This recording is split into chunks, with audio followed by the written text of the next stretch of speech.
ನೀವೇನಾದ್ರೂ ಮೋಸ ಮಾಡಿದ್ರೆ ಬರೋಬ್ಬರಿ 10 ವರ್ಷಗಳ ಕಾಲ ಜೈಲಿನ ಶಿಕ್ಷೆಯನ್ನ ಅನುಭವಿಸಬೇಕಾಗುತ್ತೆ. ಹೌದು ವೀಕ್ಷಕರೇ, ಇದು ಸರ್ಕಾರದ ಕಡೆಯಿಂದ ಅಥವಾ ಕೋರ್ಟ್ ಕಡೆಯಿಂದ ಬಂದಿರುವಂತ ಒಂದು ಹೊಸ ರೂಲ್ಸ್.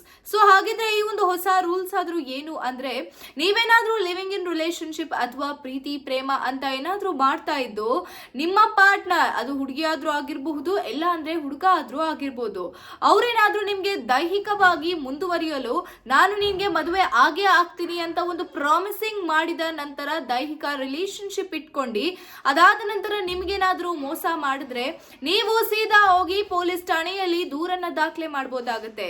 ಮತ್ತು ಈ ಒಂದು ದೂರಿನ ಪ್ರಕಾರ ನೀವು ಕೋರ್ಟ್ ನಲ್ಲಿ ಹೋದಂತಹ ಸಂದರ್ಭದಲ್ಲಿ ಸೆಕ್ಷನ್ 69 ಅಡಿಯಲ್ಲಿ ನಿಮಗೆ ಅಂದ್ರೆ ನಿಮ್ಮ ಪಾರ್ಟ್ನರ್ ಯಾರು ಮೋಸ ಮಾಡಿರ್ತಾರೆ ಅವರ ಮೇಲೆ ನಿಮ್ಗೆ ಈ ಒಂದು ಆಕ್ಷನ್ ಪ್ರಕಾರ, ಈ ಒಂದು ಆಕ್ಟ್ ಪ್ರಕಾರ 10 ವರ್ಷಗಳ ಕಾಲ ಜೈಲಿನ ಶಿಕ್ಷೆಯನ್ನ ಅನುಭವಿಸಬೇಕಾಗುತ್ತೆ. ಇದ್ರ ಜೊತೆಗೆ ಕೆಲವು ಮೊತ್ತದ ಫೈನ್ ಅನ್ನ ಕೂಡ ಕಟ್ಟಬೇಕು. ಸೊ ಹಾಗಿದ್ರೆ ಇನ್ನು ಮುಂದೆ ಆಗಿದೆ ಇದೆಲ್ಲ ಯಾರ್ಯಾರಿಗೆ ಎಂಪ್ಲಾಯ್ ಆಗುತ್ತೆ ಅಂತ ನಾವು ನೋಡೋದಾದ್ರೆ, ನಿಮ್ಗೇನಾದ್ರೂ ಅನ್ಯಾಯ ಆಗಿದ್ದು ಅಥವಾ ಮೋಸ ಆಗಿದ್ರೆ ನೀವು ನಿಮಗೋಸ್ಕರ ಧ್ವನಿಯನ್ನ ಎತ್ಕೊಂಡು ಮುಂದೆ ಬರ್ಬೇಕಾಗತ್ತೆ.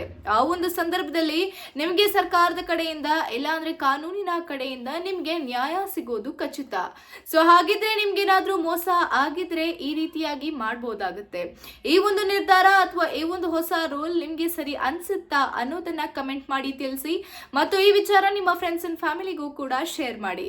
ಇದೇ ರೀತಿಯಾದಂತಹ ಇನ್ಫಾರ್ಮೇಟಿವ್ ಅಪ್ಡೇಟ್ಸ್ಗಾಗಿ ಸಾರ್ವಭೌಮ ಟಿವಿಯನ್ನ ಫಾಲೋ ಮಾಡಿ ಮತ್ತು ಸಬ್ಸ್ಕ್ರೈಬ್ ಮಾಡಿ. ಧನ್ಯವಾದಗಳು. ನಾನು ನಿಮ್ಮ ಮೇಘನಾ.